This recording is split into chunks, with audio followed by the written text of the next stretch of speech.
ये दोस्ती जिंदाबाद है, ये दोस्ती टाइम टेस्टेड है, ये दोस्ती हर एक थिक एंड थिन में साथ खड़े दो मुल्कों की दोस्ती है। और इसीलिए जब एक बार फिर व्लादिमीर पुतिन भारत अपनी राजकीय यात्रा पर आ रहे हैं तो चारों तरफ ये बात है, ये दोस्ती जिंदाबाद है। ये दोस्ती क्यों क्यों किन वजहों से जिंदाबाद है, कौन कौन सी वो वजह हैं, कब कब ये देखने को मिला कि ये दोस्ती किस कदर जिंदाबाद है, ये सब बातें आज इस बुलेटिन में आपके साथ होने वाली है। मेरे साथ खास मेहमानों का पैनल भी जुड़ने वाला है, न सिर्फ यहां स्टूडियो से बल्कि ग्लोबली अलग अलग कोने से, दुनिया के अलग अलग कोनों से वो तमाम मुल्क जो इस समय दुनिया की दशा दिशा तय करने के मामले में महत्वपूर्ण है, उन तमाम मुल्कों से भी लोग जुड़ेंगे, एक्सपर्ट्स जुड़ेंगे, उनके नजरिए जुड़ेंगे। लेकिन पहले जरा ये खबर देख लीजिए, रूस की राजधानी मॉस्को में कार बम धमाका, फ्लैश कीजिए। न्यू मॉस्को के रिहायशी इलाके में हुआ यह धमाका। खड़ी कार में अचानक आग लगने के बाद विस्फोट हुआ, अभी तक किसी के हताहत होने की खबर नहीं। रूस की राजधानी मॉस्को में यह कार बम ब्लास्ट हुआ है। क्या इसके पीछे भी यूक्रेन के किसी व्यक्ति का, यूक्रेन की खुफिया एजेंसी का हाथ है या असल में इसके पीछे कुछ और है? लेकिन जिस तरह का माहौल बना हुआ है, शक इसी पर हो रहा है, शक इसी पर जा रहा है कि इसके हो ना हो, इसके पीछे भी यूक्रेन का ही कोई व्यक्ति है। मॉस्को में कार बम धमाका, भीषण आग की लपटें, दूर खड़े देखते लोग।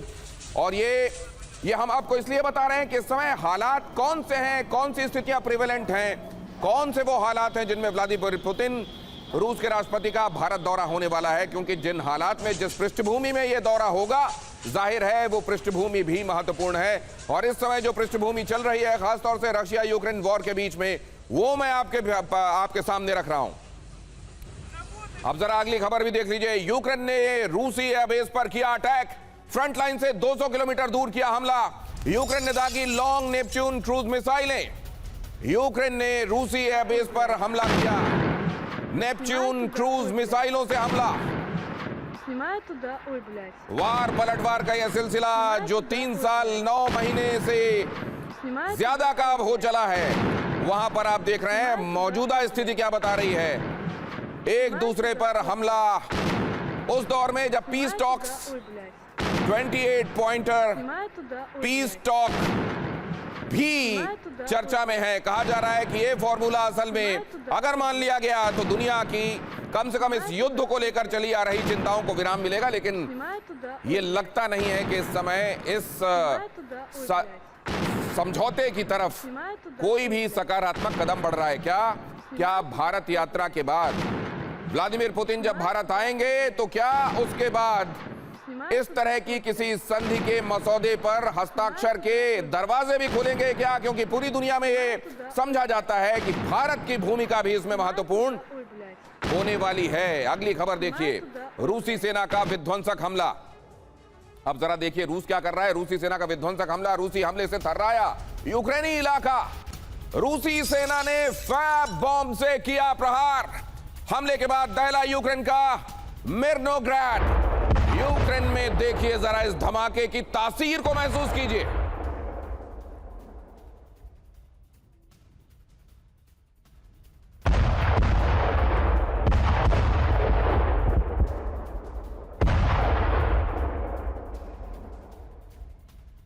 रशिया और यूक्रेन के बीच में जो चल रहा है वो मैं आपके सामने रख रहा हूं। वार और पलटवार का सिलसिला, किस तरीके का धमाका यूक्रेन में हुआ। और यहां पर देखिए शांति समझौते के बीच पुतिन का यह भारत दौरा हो रहा है। 4 दिसंबर को भारत पहुंचेंगे रूसी राष्ट्रपति पुतिन। 5 दिसंबर को प्रधानमंत्री नरेंद्र मोदी की पुतिन से मुलाकात। 4 और 5 दिसंबर रूस के राष्ट्रपति व्लादिमीर पुतिन भारत में। और बहुत सारी आंखें, वो आंखें जो पूरी दुनिया में चीजों को तय करने के लिहाज से,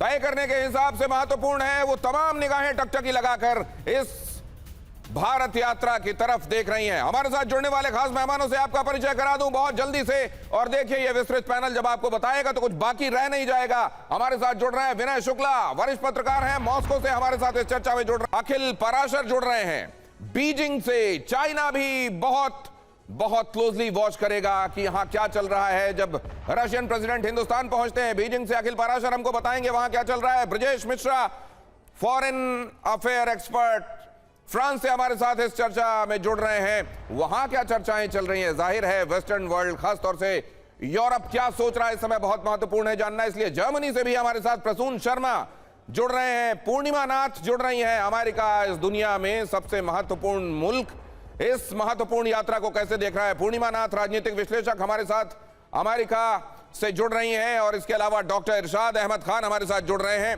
पाकिस्तान से PMLN से ताल्लुक रखते हैं, और इसके अलावा दीपक वोरा पूर्व राजदूत हमारे साथ इस चर्चा में शामिल हो रहे हैं। यहां स्टूडियो में मेरे साथ मौजूद हैं प्रोफेसर अमिताभ सिंह हमारे साथ जुड़ रहे हैं, foreign affairs expert lieutenant general Sanjay Kulkarni हमारे साथ इस चर्चा में शामिल हो रहे हैं, और साथ में ग्रुप कैप्टन DK पांडे रक्षा विशेषज्ञ। खास तौर से हमने वायुसेना से एक रिप्रेजेंटेशन इसलिए लिया है क्योंकि बातें चल रही हैं, न सिर्फ एयर डिफेंस सिस्टम की बातें चल रही हैं बकाई, बल्कि सुखोई 57 की चर्चा भी चल रही है। अब जरा देखिए ये दोस्ती महत्वपूर्ण क्यों है, और क्यों हम कह रहे हैं दोस्ती जिंदाबाद। ये दोस्ती इसलिए जिंदाबाद है क्योंकि इसको वक्त ने परखा है, वक्त ने इस पर मोहर लगाई है कि दोस्ती ऐसी होनी चाहिए, और इसकी मिसाल वक्त वक्त पर मिलती रही है। 1971 बांग्लादेश युद्ध, अमेरिका और यूनाइटेड किंगडम पाकिस्तान के साथ थे, लेकिन देखिए जरा रूस ने भारत के पक्ष में 3 बार वीटो लगाया। किस तरीके से टाइम टेस्टेड ये फ्रेंडशिप, पूरी दुनिया ने भारत पर जब प्रतिबंध लगाया 1998 परमाणु परीक्षण के बाद, रशिया रूस भारत के साथ मजबूती के साथ खड़ा रहा। एक और वक्त आया 2000-2010 के बीच में, जब डिफेंस कैपेबिलिटी बिल्डिंग का टाइम था। पश्चिमी देशों ने अच्छी तकनीक भारत को उस समय नहीं दी, लेकिन रूस ने फाइटर जेट्स, पनडुब्बियां और मिसाइलें भारत को दी। इसीलिए हम कह रहे हैं कि ये दोस्ती तो वक्त ने परखी है, और वक्त ने बताया है कि ये कितनी मजबूत दोस्ती है। 2016 में यूनाइटेड नेशन सिक्योरिटी काउंसिल में आतंकवाद का मुद्दा उठा, चीन समेत कई देश पाकिस्तान को बचा रहे थे, लेकिन रूस ने भारत की लाइन का समर्थन किया।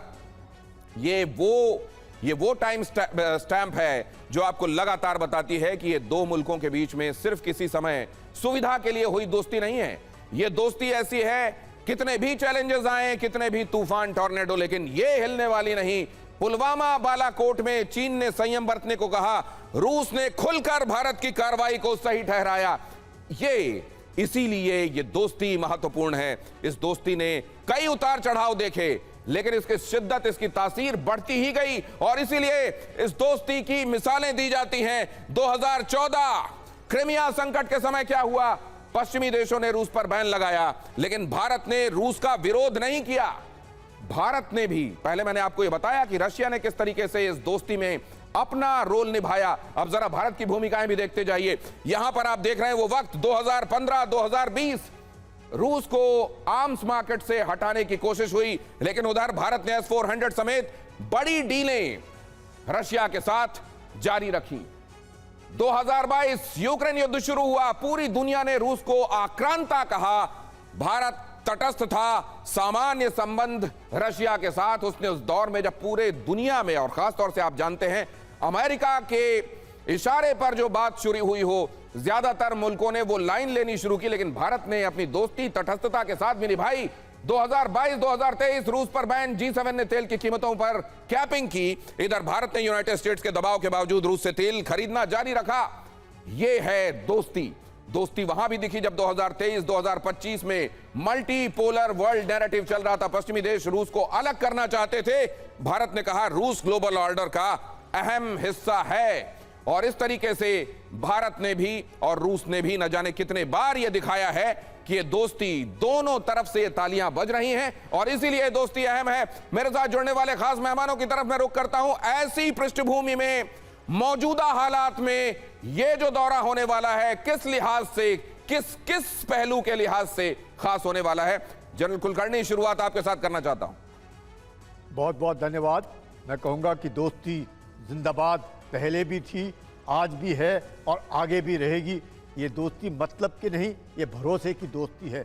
जो रूस लगातार, भारत को आज़ादी मिली 15 अगस्त 1947 में, लेकिन रूस के साथ हम लोगों का जो कूटनीतिक संबंध है वो है 13 अप्रैल 1947। तो आप समझ सकते हैं कि कितने सालों से लगातार, और वो गीत अभी भी मुझे याद आता है। मैं तो पैदा ही हुआ था 1955 में, कि मेरा जूता है जापानी, मेरी पतलून अंगस्तानी, मेरे सर पे लाल टोपी, मेरे दिल है हिंदुस्तानी। ये दोस्ती जो हिंदुस्तान की रूस के साथ है, भरोसे वाली दोस्ती जो उन्होंने निभाया है, कोई मतलब नहीं, दोनों का एक ही मकसद है कि इस पूरे प्रांत में शांति बहाल करना। तो सर मैं आप लोगों से यह भी जानूंगा कि दुनिया के इतिहास में ऐसी दोस्ती की मिसालें और कितनी हैं? मेरे ख्याल से उंगलियों पे गिने जाने सकने वाली ही दोस्ती की मिसालें ऐसे होंगी, क्योंकि जहां यहां थोड़े से स्वार्थ के पीछे कोई कभी भी किधर भी हो जाता है, वहां इस दोस्ती का इतने सालों से इतनी मजबूती के साथ आगे बढ़ना, बल्कि गाढ़ा होता जाना, यह बताता है। और एक बार फिर से बता दें, यह है वर्ल्ड कॉन्क्लेव, सिर्फ टीवी9 भारतवर्ष पर आप देख रहे हैं यह वर्ल्ड कॉन्क्लेव, जो आपको बताएगा पूरी दुनिया में प्रेसिडेंट पुतिन की इस इंडिया विजिट के को किस किस तरीके से देखा जा रहा है, उसके मायने क्या है हर एक मुल्क के लिए। हर किसी का अपना सच होता है, हर किसी का अपना पर्सपेक्टिव होता है, और पूरी दुनिया इसको कैसे देख रही है ये बताने के लिए हमारे साथ जुड़े हुए हैं ये खास मेहमान अलग अलग देशों से। एक बार फिर से देखिए, रशिया से हमारे साथ विनय शुक्ला जी जुड़े हुए हैं, अखिल पाराशर हमारे साथ जुड़े हुए हैं इस चर्चा में, बीजिंग से ब्रजेश मिश्रा हमारे साथ फ्रांस से जुड़े हुए हैं, जर्मनी से प्रसून शर्मा जुड़े हुए हैं, पूर्णिमा नाथ जी जुड़ी हुई हैं, अमेरिका से इरशाद खान साहब जुड़े हुए हैं इस्लामाबाद से, और मेरे साथ यहां तो मेहमान दीपक बोरा, अमिताभ सिंह, लेफ्टिनेंट जनरल संजय कुलकर्णी और ग्रुप कैप्टन डी के पांडे लगातार चर्चा में है ही, इसीलिए ये है वर्ल्ड कॉन्क्लेव। अब जरा रशिया ही सीधे आपको लिए चलता हूं।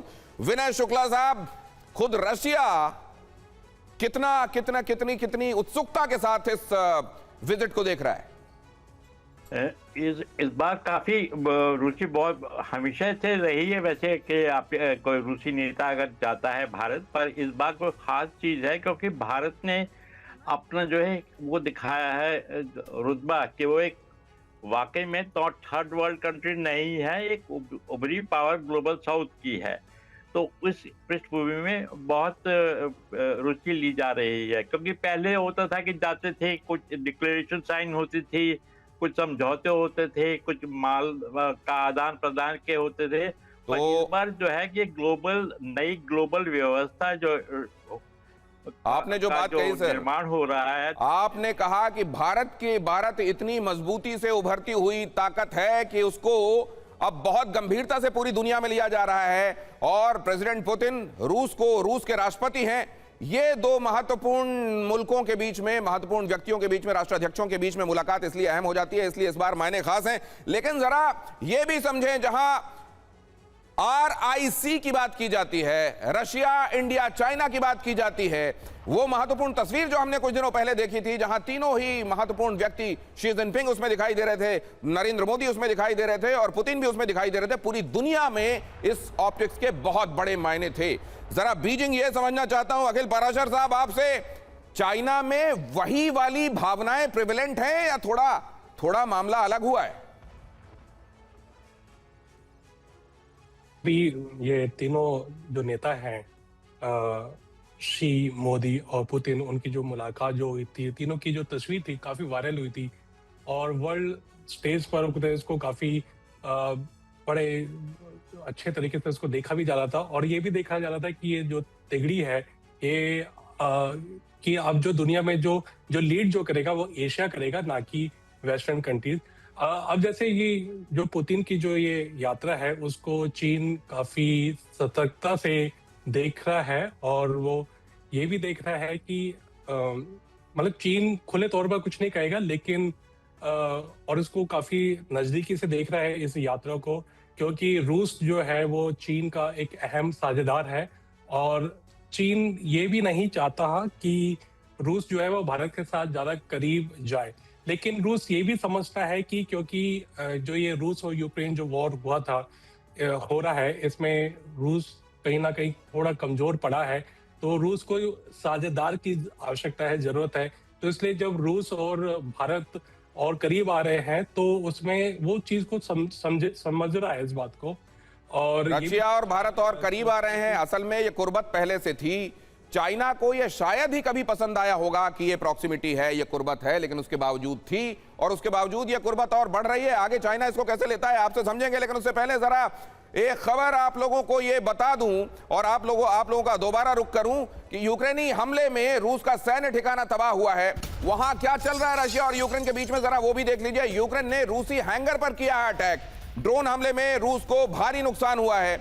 यूक्रेन भी वहां लगातार रशिया को एक तरीके से इन हमलों से चैलेंज करके वेस्टर्न वर्ल्ड को यह संदेश दे रहा है, यूरोप को खास तौर से, कि अगर आप लोग मुझको उस समय बैक कर रहे हैं जब अमेरिका एक तरीके से अपना हाथ पीछे खींच रहा है, तो आप गलती नहीं कर रहे हैं। मैं आपके लिए एक शील्ड हूं, और अगर कोई रशिया से मुकाबिल हो सकता है, रशिया और यूरोप के बीच में अगर कोई दीवार बना हुआ है तो वो यूक्रेन बना हुआ है। इन हमलों से केवल यही संदेश देने की कोशिश है। एम्बेसडर वोहरा, क्या मैं सही कह रहा हूं?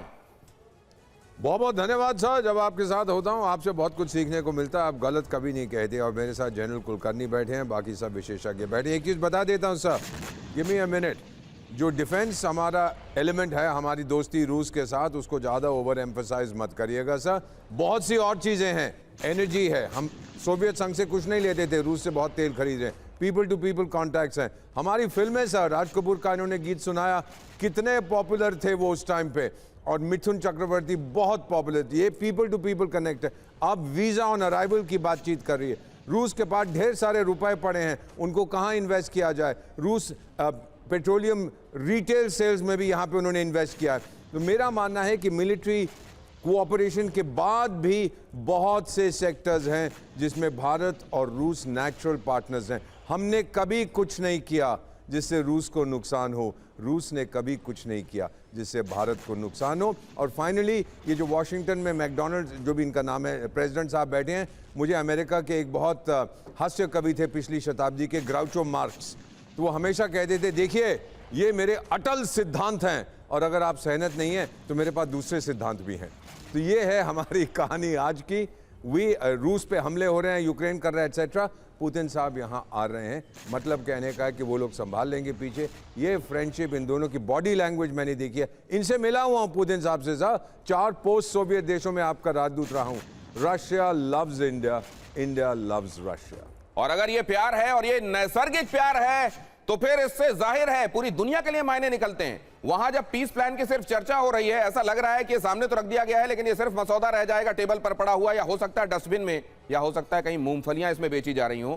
तब ऐसे में यह भी मुमकिन है कि जब यहां प्रेसिडेंट पुतिन पहुंचेंगे और भारत अगर कुछ कहता है तो मालूम है नीयत साफ है, इसीलिए प्रेसिडेंट पुतिन उसको उसी भाव से लेते हैं। तो क्या ऐसा कुछ भी होगा कि ये युद्ध भी अब अपने अंजाम तक और सकारात्मक, अब ये सब शांत हो, क्या ऐसा कुछ हो सकता है? ये पहलकदमी क्या भारत से होगी और क्या ये सक्सेसफुल होगा? इस पर भी चर्चा करेंगे। लेकिन जरा आपको लिए चलता हूं अपने उन मेहमानों के पास जो यहां इस वर्ल्ड मैप के साथ इंतजार कर रहे हैं, आपको यह बताने के लिए कि ये असल में किस लिए खास है। देखिए, यहां पर प्रोफेसर अमिताभ भी हैं और डीके पांडे सर भी हैं। यहां से प्रेसिडेंट पुतिन पहुंचने वाले हैं यहां। अब जरा इस हिस्से पर क्लोज इन कीजिए। यह है रशिया, यहां पर आपको दिखाई दे रहा है यूरोप, यह है यूक्रेन जो लगातार लड़ाई लड़ रहा है और यूरोप को यह समझाने में लगा हुआ है कि देखो तुम्हारी सुरक्षा सिर्फ मैं कर रहा हूं, अगर ये बीच में दीवार ना होती तो रशिया तो तुम सबको रौंद देता। ये वाली भावना कहीं ना कहीं कम ज्यादा पूरे यूरोप में प्रेवलेंट है। और इधर आ जाइए जरा, यह है अमेरिका। अमेरिका यह समझाने में लगा हुआ है कि अब यूक्रेन को मैंने बहुत सपोर्ट कर दिया, इसके आगे नहीं कर सकता, अब या तो पीस प्लान मंजूर करे, उन शर्तों में मंजूर करे जो हमने सामने रखी हैं, वरना फिर वो जाने उसका काम जाने। ये जो बैकग्राउंड है, वैसे में दो ऐसे देश जो एक दूसरे पर आंख मूंद कर भरोसा करते हैं, वहां पर प्रेसिडेंट पुतिन की विजिट और इन तमाम देशों में इसको लेकर होने वाली भावनाएं, जर्मनी और फ्रांस भी चलूंगा, लेकिन पहले जरा समझ लेता हूं। यहां प्रोफेसर अमिताभ आपसे शुरू करना चाहता हूं, ये किन किन देशों के लिए अहमियत भरी है ये यात्रा? देखिए, ये इस पूरे रीजन के लिए अहमियत भरी है। हमेशा से भारत को वेस्ट ये चाहता था कि किसी तरह उनसे ये मनवा ले कि जो रूस यूक्रेन के साथ कर रहा है वो गलत कर रहा है। भारत ने अंशतः ये कहा कि ये युद्ध का काल नहीं है, लेकिन साथ में ये भी स्पष्ट कर दिया कि रूस जो इस समय कर रहा है उसको शांत किया जा सकता है, उसकी कुछ शर्तें अगर मान ली जाए। और ये पूरा रीजन अगर आप देखें ना, इस समय इसी फियर साइकोसिस में जी रहा है जो ज्यादातर एंजाइटी है। मैं ये कहूंगा कि उनको डर है कि ऐसा होगा, वास्तविक में वैसा कोई डर नहीं है। वो तो सिर्फ ये कर रहे हैं कि ये जो आप देख रहे हैं मैप, यहां पे इन्होंने क्या किया है, पूरी तरह से नेटो को ले आके भर दिया है जी। ये बेलारूस ही बचा है, यूक्रेन उनका लास्ट टारगेट था कि इसको अगर कर लेंगे तो पूरी तरह से ये भूमिबद्ध हो जाएगा नेटो से। और पहले भी रूस ने जब ये बन रहे थे बाल्टिक स्टेट्स नेटो के मेंबर, उस समय विरोध इसलिए नहीं किया क्योंकि उनको लगा कि शायद ये उनके ऊपर थ्रेट नहीं। ये वाला तो बड़ा एविडेंट है सर, सामने समझ में आता है बहुत सारे फैक्टर्स है। लेकिन मैं जरा एक चीज और समझना चाहता हूं, ये जो मुल्क है, ये जिसको लेकर कभी चीजें क्लियर होती हैं, कभी लगता है कि सदाशयता जो है वो good sense is now prevalent, कभी ऐसा लगता है कि नहीं हमने तो गलत सोचा था, इसमें तो असल में मामला कुछ और है।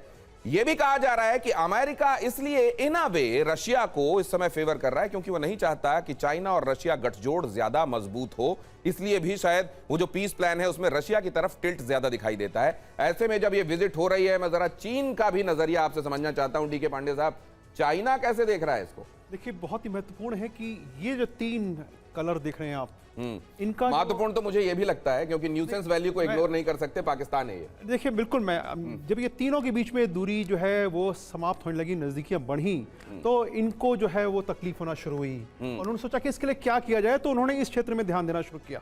उनके आर्थिक उद्देश्य अलग हैं, उससे मैं इनकार नहीं करता हूं, लेकिन जो सामरिक उद्देश्य हैं वो ये है कि अगर रूस, भारत और चीन के बीच में एक गठजोड़ बन जाता है तो अमेरिकी जो उनके एजेंडा है उस पर क्या कुठाराघात होगा, इसके मद्देनजर, क्योंकि अब धीरे धीरे ध्रुवीकरण जो हो रहा है वो अमेरिका और चाइना के बीच में हो रहा है, जो कि पहले रशिया और अमेरिका के बीच में था।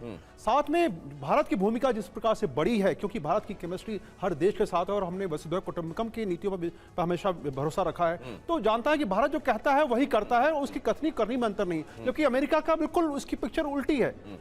अमेरिका पर कोई भी देश भरोसा नहीं कर सकता।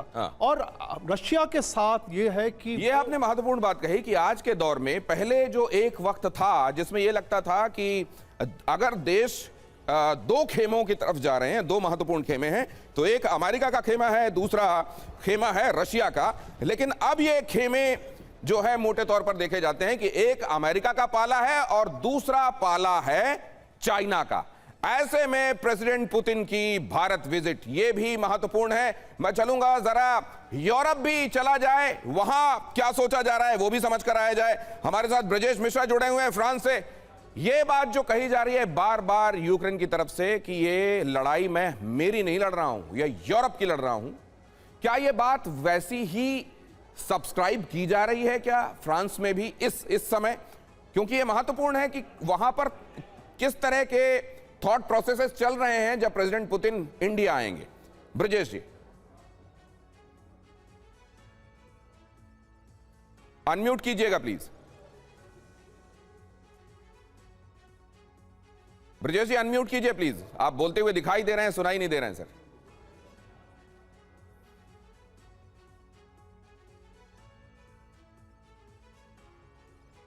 नहीं सर, आपकी आवाज नहीं आ रही है, एक बार आप चेक कीजिए आपके डिवाइस में प्रॉब्लम कहां पर है। मैं आपके पास वापस लौटता हूं, लेकिन यही सवाल लेकर जाया जा सकता है प्रसून शर्मा साहब के पास जर्मनी से।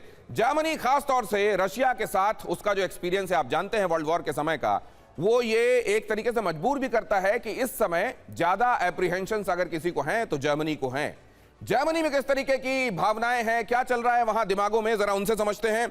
हमारे साथ जर्मनी से प्रसून शर्मा जुड़े हुए हैं। प्रसून जी, क्या चल रहा है जर्मनी में, इस विजिट को कैसे देखा जा रहा है? जी नमस्कार। ये विजिट एक ग्लोबल इम्पैक्ट रिलेटेड विजिट रहेगी, पूरा विश्व इसको देख रहा है और ये जिस समय हो रहा है, पहला जो पीस टॉक्स चल रही है, क्या भारत इसमें भूमिका अदा कर सकता है कंक्लूजन में, क्योंकि प्रेसिडेंट पुतिन जितना हमारे लीडरशिप पे विश्वास करते हैं बाकी किसी लीडरशिप पे इतना नहीं करते हैं। तो और जनवरी में हमारे रिपब्लिक डे में यूरोपियन कमीशन और यूरोपियन काउंसिल दोनों के प्रेसिडेंट मुख्य अतिथि के तौर पे आ रहे हैं। और थर्डली, भारत अपना यूएस के साथ बायलैटरल जो ट्रेड एग्रीमेंट है वो ऑलमोस्ट क्लोजिंग पे है। तो ये पूरे ग्लोबल इम्पैक्ट रिलेटेड जो एक्टिविटीज में भारत का इन्फ्लुएंस है वो दर्शा रहा है, और इन तीनों चारों में ही भारत कहीं ना कहीं अपना रोल अदा कर रहा है। और फेब में जब हम एआई समिट करेंगे तो तकरीबन 40 प्लस राष्ट्रीय अध्यक्ष उसमें सम्मिलित होंगे।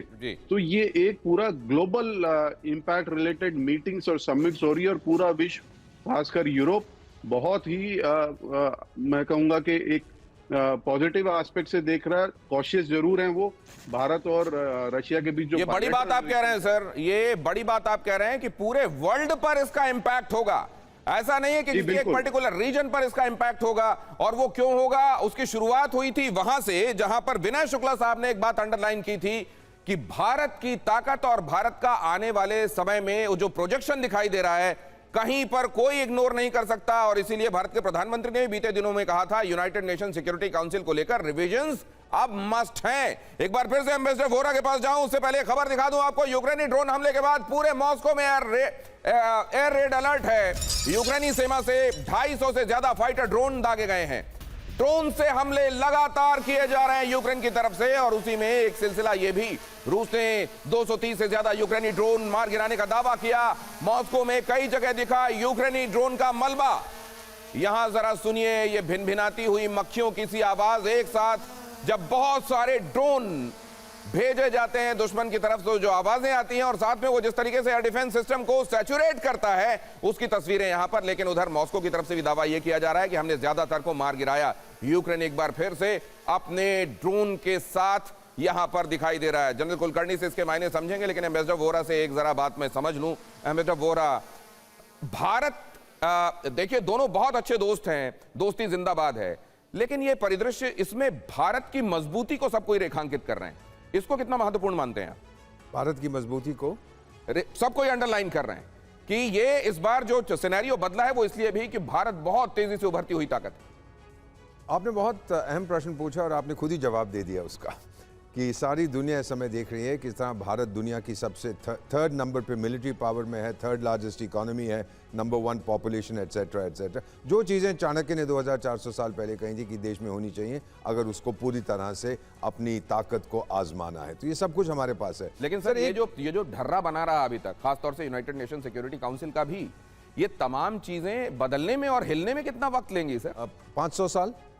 अगर संयुक्त राष्ट्र संघ को आप खत्म कर दें, जब मैंने फॉरेन सर्विस ज्वाइन की थी 73 में, कहते थे कि जब सोवियत संघ और यूनाइटेड स्टेट्स अग्री करते हैं, यूएन इज पॉइंटलेस, जब डिसअग्री करते हैं, UN is powerless, all other times UN is useless. ये उसको हमको सिखाया जाता था उस टाइम पे। मैं इतना बताना चाहता हूँ साहब कि अभी जब हम टेक्नोलॉजी ट्रांसफर की बात करते हैं, तो आप ये एक चीज़ देखिएगा कि मैं खरीदता हूँ किसी से कुछ भी, किसी भी देश से, अगर मैं उसे कहूँ भाई मुझे टेक्नोलॉजी दे दे, मैं खुद बनाऊंगा, वो बोलेगा जाओ यार अमृतसर की बढ़िया खाओ, मैं क्यों दूं, फिर मेरा मार्केट कम हो जाता है। रूस में ये बात नहीं है, टेक्नोलॉजी हमें दे रहे हैं, भले ही हमारी परचेजेस उनसे कम हो जाए। और फाइनली सर, रूस नफरत करता है वेस्टर्न हिजेमनी, जो पता है दादागिरी से, और ईस्टर्न दादागिरी से। ये जो चीन के साथ दोस्ती है, जितने हमारे विशेषज्ञ, आपसे कहूँगा 10 साल पहले ये इंटरनेट फिल्म आई थी, रशिया बिट्रेड, अगर आप रूसी भाषा बोलते हैं देखिएगा उसको, किस तरह चीन हल्के हल्के हल्के करके रूस को निगलने की कोशिश कर रहा है, निबल कर रहा है। छोटे आप लोग तो टीवी में बाइट करते हैं ना, तो वो इन रियलिटी बाइट कर रहा है। इसीलिए पुतिन साहब का एक, मुझे अभी तक याद है कमेंट में, उसमें मॉस्को में था कि सब लोग एक बाइट करना चाहते हैं रूस का, हम उनके दांत तोड़ देंगे। This is something between India and Russia. कभी भी बायलैटरली कोई हम लोगों के बीच में इस प्रकार का संबंध नहीं हुआ है सर। ये बड़ा इंपॉर्टेंट एनेक्डोट एक तरीके से। और रूसी सेना का यूक्रेन ठिकानों पर भीषण अटैक देखिए, ये रशिया भी तो पलटवार कर ही रहा है, और इस कदर कर रहा है कि यूक्रेन को ये लगने लगा है कि अमेरिकी मदद अगर पीछे हट गई तो हमारा होगा क्या। रूसी हमले के बाद यूक्रेन में हाहाकार, MLRS अटैक के बाद भारी तबाही। ये देखिए जरा तबाही की तस्वीरें देख लीजिए, मल्टी लॉन्च रॉकेट सिस्टम से की गई तबाही। वैसे भी ज्यादातर जगहें अब यूक्रेन में ऐसी दिखाई देती हैं, कीव तो एकदम पहचान में नहीं आता, लेकिन अब यहां पर ये जो हिमाकतें यूक्रेन की तरफ से अब भी हो रही हैं, ड्रोन्स भेजे जा रहे हैं, हमले किए जा रहे हैं, कहीं कार बॉम्ब ब्लास्ट हो जाता है, जाहिर है इसके पीछे भी आज के दौर में तो यही माना जाएगा कि यूक्रेन ने करवाया। वैसे में रशिया जब फ्यूरियस होता है तो देखिए क्या तस्वीरें आती हैं यूक्रेन के भीतर से। जबकि ये रशिया यूक्रेन युद्ध एक बहुत बड़ा मसला है पूरी दुनिया के लिए, जरा ये भी देखिए युद्ध में आज की स्थिति क्या कहती है। 3 साल 9 महीने, लेकिन आज अगर इसको पॉज करें टाइमलाइन को तो क्या दिखाई देता है यूक्रेन में आज की स्थिति। रशिया यूक्रेन में दोनों तरफ से हमले तेज हैं, दोनों ही तरफ से एक दूसरे पर हमले किए जा रहे हैं। रूसी हमले में 4 की मौत हुई है, 30 घायल हुए हैं। कीव, खेरसोन, डोनेस्क में रूस का हमला हुआ है। बेलगोरोद में यूक्रेन का ड्रोन अटैक हुआ है। यूक्रेनी ड्रोन अटैक में 2 की मौत हुई है। रूस ने डोनबास में 309 यूक्रेनी ड्रोन मार गिराए हैं। तलखी कितनी ज्यादा है उस समय जबकि ये विजिट हो रही है, एक दूसरे को कैसे देखा जा रहा है। रशिया और यूक्रेन के बीच में क्या कोई पीस के लिए कोशिश कामयाब होगी? क्या वो लोग जो पीस ब्रोकर करने की कोशिश कर रहे हैं उनका कोई दांव काम आएगा, या भारत ही इसमें एक लिमिटिंग फैक्टर है? वो लिमिटिंग फैक्टर जैसे ही पूरा होगा ये पीस वाली नौबत आ जाएगी। इरशाद साहब जुड़े हुए हैं पाकिस्तान से। पाकिस्तान की चर्चा होनी भी जरूरी है, नक्शे में उसको भी दिखाऊंगा, आपने बहुत बार देखा है लेकिन आज देखना बड़ा जरूरी है। लेकिन इरशाद साहब, इरशाद हो जरा, और आप जरा ये बताएं कि आप लोगों का मुल्क भी, वैसे आप लोगों के अंदर जो कुछ चल रहा है बाहर कुछ देखने की अभी फुर्सत तो नहीं होगी, लेकिन देख रहे हैं क्या इस विजिट को आप लोग भी? बहुत शुक्रिया जी। मैं तो आपसे ये अर्ज करूंगा, देखें पाकिस्तान में जो कुछ हो रहा है और जो पाकिस्तान कर रहा है पूरी दुनिया देख रही है, और जो हिंदुस्तान के साथ हो रहा है और जो हिंदुस्तान में हो रहा है वो पूरी दुनिया देख रही है। देखिए, अगर आप अमन शांति की बात करते तो मुझे बहुत अच्छा लगता। अभी मैं आपके मेहमानों को सुन रहा था, कोई कह रहा था जी अमेरिका से ट्रेड बंद करेंगे। क्या अमेरिका से ट्रेड बंद करके आपका खाना पीना बंद नहीं हो जाएगा? क्या आपके लोग भूखे नहीं मरेंगे? क्या आपके लोगों को अमेरिका से, जर्मनी से, फ्रांस से बाहर नहीं निकाल दिया जाएगा? क्या रशिया के साथ आप सिवाय तेल के और कोई ट्रेड करते हैं? कोई बिजनेस उनके साथ इतना बड़ा करने वाले हैं? क्या आप अमन की बात करने वाले हैं उनसे? आप बम गोला खरीद के क्या अपनी आवाम को बम गोले खिलाएंगे? देखें, आप अच्छी अच्छी बातें करें। पाकिस्तान बड़ा खुशहाल है, खुशहाली की तरफ जा रहा है, तरक्की की तरफ जा रहा है। मेरे पाकिस्तान को तो आप नाम भी ना लिया करें, अच्छा नहीं लगता है, क्योंकि आप अच्छा सोचते नहीं है। लेकिन पाकिस्तान को कोई फर्क नहीं पड़ रहा है अगर पुतिन आपके पास आ रहे हैं, बड़ी अच्छी बात है। जी, अगर आपने एक साथ दिखा रहे हैं, जंग हो रही है, यूक्रेन आपके साथ बात करना, सुनिए ना, अरे सुनिए, बहुत सारी बातें एक साथ मत कहिए, अभी आपके पास दोबारा आता हूं। लेकिन आपने शुरुआत में इतने लतीफे सुना दिए हैं कि यहां लोग, उनके पेट दर्द हो रहे हैं। आपने एक तो ये कह दिया मेरा पाकिस्तान, वो हमारे यहाँ एक कहावत है कि दूसरे के घर से आग ले आने के बाद कहते हैं देखिए मेरी आग कितनी अच्छी है। आग ये कहां से बना पाकिस्तान, ये भी आपको मालूम होगा, खैर वहां नहीं जाते। अब जरा दूसरी तरफ चले आते हैं। अमेरिका अगर आपको ना दे कुछ तो वाकई आपके साथ ये हालात हो जाएंगे जिसका जिक्र अभी आप कर रहे थे। भारत के संदर्भ में चिंता मत कीजिए, भारत के संदर्भ में आप चिंता मत कीजिए। आपने कभी ये नहीं देखा होगा जो हालात वहां होते हैं, आटा कितना महंगा है, दाल कितनी महंगी है, आप खा रहे होंगे आपको पता नहीं होगा। थोड़ा आवाम से भी मिल लिया कीजिए, आपके मुगालते दूर हो जाएंगे। अमेरिका के पास जरूर पूर्णिमा नाथ जी के पास जाऊं, उससे पहले ये जो बात यहां पर जाहिर है कितना महत्वपूर्ण है आज पाकिस्तान के लिए अमेरिका, वो बातों से ही पता चल रहा है। उतना महत्वपूर्ण हिंदुस्तान के लिए बेशक ना हो, लेकिन पाकिस्तान तो ऐसे ही डुगडुगी बजाएगा क्योंकि इसी बात के पैसे उसको मिल रहे हैं इस समय अमेरिका से। ट्रंप वरना खड़ा कर देंगे कुर्सी से, चलो उतरो नीचे जाओ। अब जरा पूर्णिमा नाथ जी आपके पास आ रहा हूं मैं। ये महत्वपूर्ण यात्रा है, ये देखते हुए कि इधर प्रेसिडेंट ट्रंप का जो नजरिया और रवैया रशिया को लेकर, पुतिन साहब को लेकर रहा है, उसमें एक बड़ा चेंज आया है। ऐसे में जबकि ये भी कई बार डोनाल्ड ट्रंप ने ही अंडरलाइन किया कि भारत अगर चाहे तो वो रशिया को कई मुद्दों में समझा सकता है, इसीलिए ये वाला दबाव भी डाला गया कि आप उनके साथ कितनी तजारत करें, कितनी ना करें, कितना व्यापार करें, तेल कितना लें, कितना ना लें वाली बात भी। इस विजिट को आप कितना महत्वपूर्ण देखते हैं? Thank you so much Dinesh ji, thanks for having me. First of all, ये जो भाई साहब कह रहे थे ना कि पाकिस्तान इंडियन के लोगों की सोच सही नहीं है, मैं आप सोच की बात बोलूं कि अगर उनके सोच सही होता तो पाकिस्तान बनता ही नहीं ना। तो अच्छा हम आगे बढ़ते, रशिया और इंडिया की बात करते। या पहले आप कह रहे थे कि रशिया और इंडिया की जो दोस्ती है ना, ये अटूट दोस्ती है और ये सालों साल से चली आई है, बहुत अच्छी बात है। लेकिन कुछ चीज़ें मैंने सुना है इंडियन न्यूज़ चैनल से, मैं बताना चाहती हूँ कि वो हम रशिया से इसलिए तेल खरीदते कि अमेरिका ने बोला है, और हम रशिया से इसलिए तेल खरीदते कि वो सस्ता है। आपको जवाब ही क्यों देना है भाई? आप कहीं से भी खरीदे, अमेरिका दबाव दे और XYZ दबाव दे, आप दबाव में आके जवाब क्यों दे रहे हो? वही मुझे समझ नहीं आता first of all. Second of all, अगर आज अमेरिका ने सैंक्शन लगाया हुआ है इंडियन कंपनी के ऊपर ईरान के लिए, ईरान से डील करने के लिए, उसके लिए आप क्या कर रहे हो? वो आप डील नहीं कर पाओगे। अब जो पुतिन अभी आएगा उसके बारे में भी आपको बात करना पड़ेगा ना। अभी XYZ आपके ऊपर सैंक्शन लगा देंगे, आपके एसेट फ्रीज कर देंगे, आप डील नहीं कर पाओगे, आप बिजनेस नहीं कर पाओगे। आप बार बार जाके बोलोगे अमेरिका ने ये बोला, अमेरिका ने वो बोला, इसलिए हमने ये किया। नहीं, इंडिया को अभी समय आ चुका है कि किसी के बात में नहीं आने का और किसी के दबाव में नहीं आने का। आपको इंडिपेंडेंटली डिसीजन लेना है और गर्व से लेना है और दुनिया को यही बताना है। और जब मैं सुनती हूँ ये सब बात, मुझे भी बुरा लगता है कि भाई आपको क्यों इतना तकलीफ होती है, कोई सैंक्शन लगाए, कोई दबाव डाले और आप वहाँ पे बैठ के आप जवाब भी देते हो। नहीं, नो नीड एट ऑल। मैं आपको बताऊं 2-3 चीज। साउथ अफ्रीका की ये G20 की बात कर ले, प्रेसिडेंट ट्रंप गए नहीं, सबको बता दिए कि नहीं जाएंगे और धमकियां दे रहे थे। क्या हुआ? साउथ अफ्रीका 19 कंट्रीज को होस्ट किया प्लस 20 पूर्णिमा जी, कुछ देर के लिए पूर्णिमा जी मैं आपको रोकता हूं। ये महत्वपूर्ण बातें आपने कही हैं कि दोस्ती तो बहुत अच्छी है, लेकिन कई चीजें ऐसी हैं जिन पर चर्चा की जानी चाहिए। क्या वो चर्चाएं भी होंगी? पूर्णिमा जी, ये बहुत महत्वपूर्ण मुद्दा है। दूसरे ये कि इस समय भारत किसी का डिक्टेट किया हुआ नहीं करेगा, उसको अपने जो हित में जरूरी लगेगा वो करेगा। और ये बात बिल्कुल सही है, भारत ने कई मौकों पर इस बात को दिखाया भी है, जहां वो दोस्ती तो निभाता है लेकिन अपनी बात रखता है, जहां वो किसी पार्टनर को महत्वपूर्ण तो मानता है लेकिन उसमें अपने हितों को प्रभावित नहीं होने देता।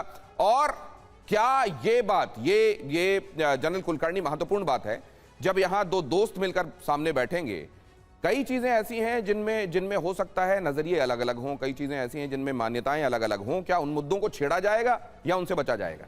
देखिएगा, there are no permanent friends, there are no permanent enemies, but there permanent national interest. और दोनों देश के जो इंटरेस्ट हैं वो एक जगह पे जाके मिलते हैं। और दोनों देश, इसलिए जब आपने कहा है दोस्ती जिंदाबाद, दोस्ती जिंदाबाद रहेगी, इसलिए रहेगी क्योंकि दोनों के national interest they meet at a point. और दोनों का क्या मकसद है पूरे विश्व भर में? The strategic autonomy that India is demanding. रूस का आज क्यों यूक्रेन के साथ ये युद्ध चल रहा है? क्योंकि उनकी स्ट्रैटेजिक ऑटोनॉमी, उनके अस्तित्व को जिस प्रकार से खतरा हो रहा था, कहाँ से? अमेरिका से। अमेरिका के द्वारा, नाटो के द्वारा, यूरोपियन यूनियन के द्वारा जो प्रेशर डाला जा रहा था और रूस को घेरा जा रहा था, उसके बरखिलाफ रूस ने आवाज उठाई। तो वही हम, भारत भी कहता है कि हमारे को strategic autonomy, we are not expansionist, हम कहीं जाना नहीं चाहते, लेकिन हमारे ऊपर, हमारे अस्तित्व के ऊपर अगर कोई उंगली उठाएगा तो हम जरूर रिटेलिएट करेंगे। वही रूस कह रहा है। तो that is why I said the permanent national interest. और उन परमानेंट नेशनल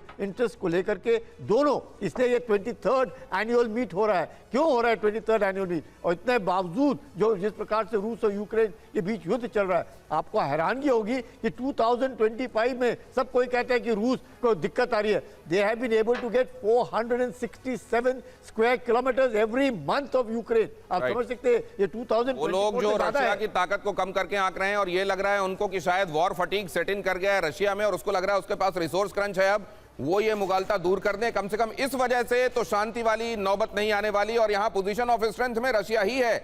ऐसे में यूक्रेन के साथ पीस डील को लेकर जो बात हुई थी उसका क्या हुआ, बताते हुए जरा चलता हूं, आपको ऊपर ले चलता हूं, क्योंकि वो नक्शे में वो पर्टिकुलर देश बहुत जरूरी है उसके बारे में डिस्कस करना। लेकिन सुनिए, यूक्रेन पीस डील अब तक बेनतीजा है। मियामी में यूक्रेन और अमेरिका के ऑफिशियल्स मिले, लेकिन वहां पर बातचीत बेनतीजा रही। वो जो ड्राफ्ट है, वो जो पॉइंट्स सामने रखे गए हैं, जिसके आधार पर यूक्रेन से यह कहा जा रहा है कि आइए और इस पीस डील पर साइन कीजिए, यूक्रेन उसमें आगे बढ़ना बिल्कुल मुनासिब नहीं पा रहा है अपने लिए। और इसीलिए बीते दिनों ज़ेलेंस्की ने यह बात कही भी थी कि हमको या तो अपना एक पार्टनर खोना पड़ेगा या आत्मसम्मान। अब जरा चले आइए यहां, जो ये कह रहा है कि अगर अमेरिका आपसे आंख फेर ले तो आपके यहां खाने पीने के लाले पड़ जाएंगे। आप अपने व्यापार को अमेरिका के साथ कम करने के बारे में सोच रहे हैं, ये असल में मुमकिन नहीं है। ये जो मुल्क है ये कह रहा है कि मेरे यहां जो चल रहा है वो तो बहुत फक्र की बातें हैं ये, लेकिन आपके यहां जो चल रहा है उस पर ध्यान दिए जाने की जरूरत है। मैं अब जरा रियलिस्टिकली, क्योंकि ये तो पाकिस्तान से मैं यही तवक्को है वो जो कह रहे हैं इरशाद साहब, लेकिन पाकिस्तान इस समय देख कैसे रहा होगा? और वर्ल्ड ऑर्डर में इस समय पाकिस्तान केवल अमेरिका की वजह से कुछ फुदक पा रहा है। आने वाले दिनों में इसका क्या होने वाला है? देखिए, बहुत ही महत्वपूर्ण है कि ये इलाका जब तक शांत नहीं होता तब तक पाकिस्तान शांत बैठ नहीं सकता, क्योंकि यहाँ पर जो डिस्टर्बेंस है वो पाकिस्तान के कंट्रोल में नहीं है। बलूचिस्तान की प्रॉब्लम, अफगानिस्तान की प्रॉब्लम, साथ में जो है इनके जो इंटरनल क्राइसिस चल रही हैं, क्या उनका मुकाबला पाकिस्तान आराम से कर पाएगा? तो क्या उसके पास वक्त है कि भारत के लिए, भारत जो तैयारियां कर रहा है सामरिक तौर पर, क्या उनका सामना कर पाएगा? लेकिन महत्वपूर्ण यह है कि भारत अपने राष्ट्र हितों को हमेशा सर्वोपरि रखता रहा है और आगे भी रखेगा हमेशा। ये हमारी नीति है।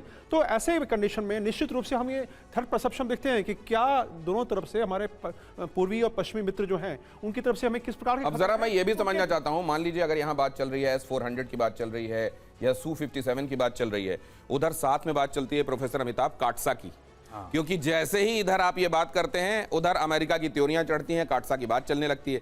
लेकिन नेटो के मेंबर टर्की ने भी कई बार अमेरिका को यह दिखा दिया है कि भाई साहब जो आप कहेंगे ना, ऑर्केस्ट्रा में जो धुन आप बजाएंगे जरूरी नहीं मैं उसी में गाऊं। हिंदुस्तान ऐसे में क्या स्टैंड ले सकता है? देखिए, तुर्की ने S-400 खरीदा, उसका ऑर्डर दिया 2016 में। वो उस समय जब उनके सारे डिफेंस प्लेटफॉर्म नेटो के थे, इन्होंने विरोध करके उसको किया। लेकिन भारत के सामने विकल्प पूरे खुले हुए हैं। इतनी भी अंधेर नगरी नहीं हुई है कि इस समय अमेरिका, जब उन्होंने सैंक्शंस लगाया है लुकोइल और रोजनेफ्ट पे, भारत तेल उनसे नहीं खरीद सकता। अब ऐसा वो कुछ नहीं करेगा कि हम अपने डिफेंस डील उनसे ना कर पाए। हालांकि उनका सबटेक्स्ट आप देखेंगे टैरिफ पॉलिसी को सही करने के लिए ये भी है कि हम अमेरिका से उनके साजो सामान खरीदें जो भारत ये मानता है, भारत क्या पूरी दुनिया मानती है कि ये रिलायबल नहीं है। किसी भी समय इनका मूड बदल सकता है। ट्रंप साहब लेफ्ट साइड से उठे सुबह, उन्होंने कहा कि नहीं आज जो है हम कोई इनसे व्यापार नहीं करेंगे। तो ऐसी स्थिति में कौन सा देश, भारत तो उस हिसाब से बहुत रिस्पॉन्सिबल देश है जो अमेरिका से अपने डिफेंस व्यापार करना चाहेगा। इसीलिए आज तक आप देखें हमारे इतिहास में कभी भी हमने उनसे बड़े चीज नहीं लिए, बड़ी चीजें नहीं खरीदी हैं। एयरक्राफ्ट नहीं लिए, टैंक्स नहीं लिए। ये सारे चीज हम रूस से लेते हैं या जर्मनी से लेते हैं या बहुत अधिक तो फ्रांस और इजराइल से लेते हैं। अमेरिका आज तक अनरिलायबल है, आगे भी अनरिलायबल रहेगा। और अमेरिका और पाकिस्तान का जो साठगांठ है वो अवसर की बात है। शायद पाकिस्तानियों को यह लगता है कि शायद वो रोजी रोटी जिस तरह वो कटोरा लेके IMF के लिए घूमते हैं, शायद हमारी भी वैसी स्थिति होगी। मुगालते में नहीं रहे, भारत के साथ कभी ऐसा नहीं होगा। आप अपनी कटोरी जो लेके घूम रहे हैं दुनिया में, और जो आपको खाना वहां नहीं मिल रहा है तो मुनीर साहब जाके वहां खाना खा रहे हैं। इसलिए आप समझ लीजिए आने वाले दिन में अमेरिका, जब भारत के साथ उनके संबंध सुधरेंगे, और मैं पूरा विश्वास है कि आने वाले दिनों में ऐसा होगा, उस समय पाकिस्तान क्या करेगा। क्योंकि आपने तो नहीं, आपने लेकिन आपने यहां अब तो कटोरे वाला भी नहीं छोड़ा, आपने तो कटोरी वाला कर दिया है इरशाद साहब। अब क्या पाकिस्तान कटोरी वाला हो गया? बहरहाल दोस्ती जिंदाबाद के बहुत सारे पहलू ऐसे हैं जिन पर अभी चर्चा होनी बाकी है। फ्रांस तो अभी हम जा नहीं पाए। ये वर्ल्ड कॉन्क्लेव है जिसमें यूरोप के तमाम देश हैं, अमेरिका है जिसमें चाइना भी है, जिसमें रशिया भी है, और हिंदुस्तान की वो तमाम आवाजें हैं जो मैटर करती हैं। कब? जब ये विजिट हो रही है और पूरी दुनिया देख रही है इस विजिट को, क्योंकि यहां मामला दो राष्ट्राध्यक्षों के मिलने का नहीं है, दो दोस्त मुल्कों के राष्ट्राध्यक्षों के मिलने का है, जहां हमेशा यह कहा गया है ये दोस्ती जिंदाबाद।